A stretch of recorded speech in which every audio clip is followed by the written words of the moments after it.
Welcome everyone. Jim Clark here on a Monday morning at the Synchronicity Sanctuary in Central Virginia to share another contemplation with you on this fine Monday morning. The contemplation I want to share today is Sourceful Existence. Here and now is all there is. The thinking mind cannot comprehend the big picture, but that doesn't mean that we can't access and incorporate this information in our lives. Let's explore the way to expand our perspective on the here and now of all and everything. So,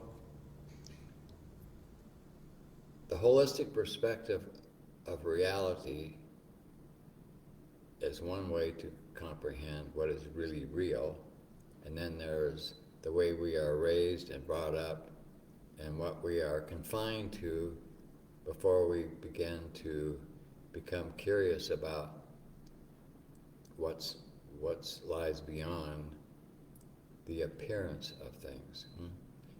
So we have our limited perspective of ego, which we are identified with from the enculturation process that we are experience in the early formative years of our life. And so we think, we feel, and we are identified with a physicality, our body, and we're also identified with the physical world. And to us, that's what's real, because we experience it. But if we are inclined at some point in our lives to go deeper, to look for something more than what we see from the outside world, then we go in. In that going in, to question ourselves and to try to find something within ourselves is the turning point in human spiritual evolution. Once you do that, you enter into a world that opens up that's incomprehensible to the thinking mind. It simply can't go there. It's beyond its capacity, and it was not created for that purpose. So, to illustrate this a little further, I'm going to share another quotation here. And this is a quotation from the Kabbalah around 1200 BC. And it says, "The atom is for all practical purposes the stable unit of manifestation, yet it is a constantly changing vortex." So, at 1200 BC, there was no technology. We didn't have science. We didn't have the understanding that we have today of the nature of reality from the perspective of quantum physics from the cosmologists who see creation as being something huge and something extremely dynamic. And this is what the early meditators of the past discovered as well. By going inside, they discovered what was real about the outside. So the creative process itself is happening so fast, it's a very, very high vibration, whereas being contained in a physical body and being unprepared, shall we say, to experience something that would be beyond the capacity of a physical body to sustain is something that takes a development, it takes patience, it takes the creation of what we call balance.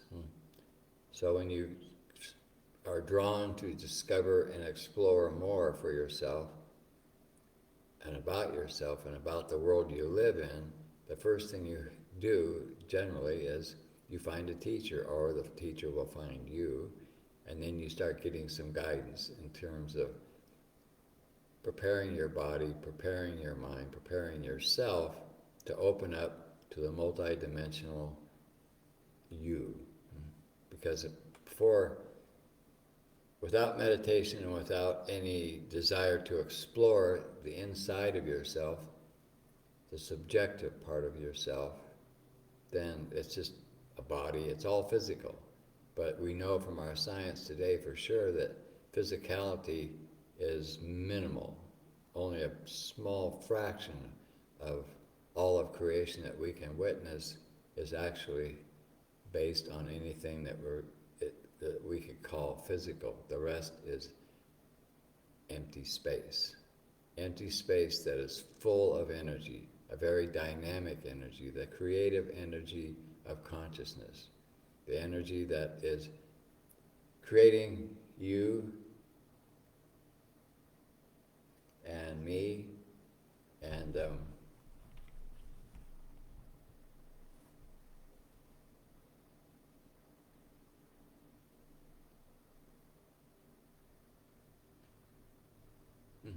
seems to be an echo going on. So maybe I will close this down and start over. Let me just adjust my volume here. See if this is any better. So anyway, we get to this point where we are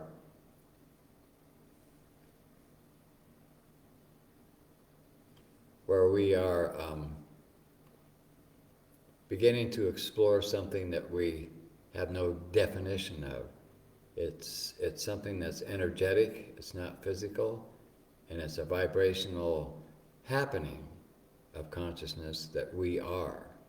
And so to open up to this vibrational happening, to experience it and to validate it for ourselves, simply requires the development of balance, which means that we turn our focus away from the external world, the objective world, and we apply a sustained focus to the internal world, and we do this with the intention of developing awareness of who we are. And with practice and with perseverance, what we find is that we go into meditation, and gradually the experiences of meditation, which brings us some very transformational experiences where we expand our awareness, even if it's just for a moment. And then we come back to being in a relation of our physicality again, but we're not the same anymore because we cannot return to the same place we were before. That our experiences have opened us up to a reality that we were previously not aware of. And when this happens, of course, then a lot of our beliefs about who we are and what life is changes. And so we have to develop a new understanding. And this is where teachers come in to help guide us in that process. And it can be a process that can be somewhat cathartic at times, and it certainly changes the way that we see our world and ourselves. So, as far as I can tell, and from my experience, this is a gradual process that you adapt to as you go, and irregardless of whatever interpretation your thinking mind comes with or tries to explain your experiences with, it's really irrelevant. And that the awareness of expanded consciousness that you can tap into by creating the balance that you gain from meditation and holistic lifestyle, which supports balance. Over time, it just becomes a new normal for you. And as that new normal continues to grow, after a while, your own vibrational signature as a form also changes and evolves and becomes faster and faster because it's now changing its ability to maintain a higher vibrational state of being. And as that happens, you as a spiritual being, shall we say, becomes more and more into your awareness. It becomes more constant and it becomes more present, so that at some point that presence, the presence of you as the source of creation, becomes more and more constant and becomes part of your experience, and the expansive experience that stays with you as you continue to meditate, as you continue to develop your awareness.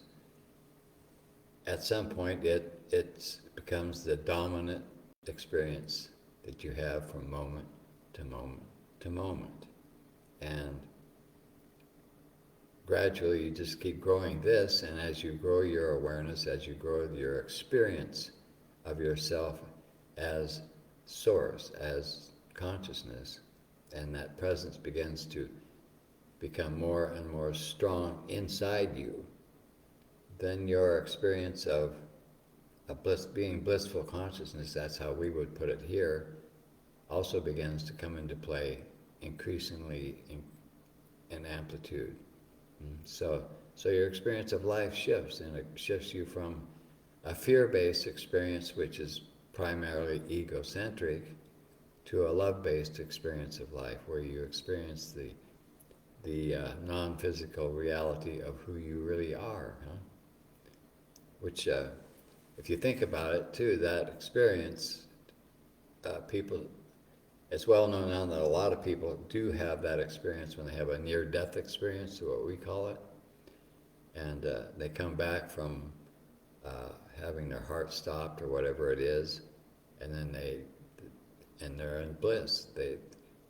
Where they were in that moment, when we would look at them from an egocentric perspective and say, gee, they're dead or they're dying, they were actually in a very expanded state of being, state of awareness. And many times they don't even want to come back once they're there. Which tells us a lot about the nature of reality as it is versus the reality that we comprehend through our egos and through our thinking minds. The limitations of fear, the limitations of being contracted, the limitations of imbalance to the negative, to the contractive polarity of creation itself, keeps us in a state of not knowing, not appreciating, and not loving. And so, because our nature is a loving nature, there's this play going on all during life for everybody, because the truth of who we are, whatever that might be, however you might want to state it, it doesn't ever go away. It can be overshadowed when the negative polarity is dominant, but it cannot disappear. And it's going to carry you in some way or another to the exploration of yourself, to the exploration of the subjective experience that you have from moment to moment to moment, when you want more, when you want more in your life, when you want to create something for yourself that is more fulfilling, because that's really the bottom line of what we all want. We want fulfillment, and we look for it in the external world for maybe lifetimes. And sooner or later we realize that there is nothing fulfilling ultimately in the external world, in the objective world. All the money, all the power, anything you can think of that you might accumulate in a lifetime ultimately becomes undesirable and not fulfilling at all. So when we finally do cross that bridge and start looking inside, going in and meditating and creating the balance that we need to have the experience of ourselves as we truly are, and who we truly are, and what we truly are, then we begin to unfold like a flower at spring. And once we get that experience, there's no going back. So I hope this sharing has helped you in some way. Maybe it will help you to encourage you to meditate and to continue to meditate, to grow your balance every day in every way, to live a holistic lifestyle where you keep yourself in health, where you keep your mind occupied with the positive, where you keep your emotions positive, you open your heart, and from that gateway, there is no limitation to hold you back anymore. So this is Jim Clark here, signing off from this sharing, and I'll be back again next week, next Monday morning, to share another contemplation with you. Thank you.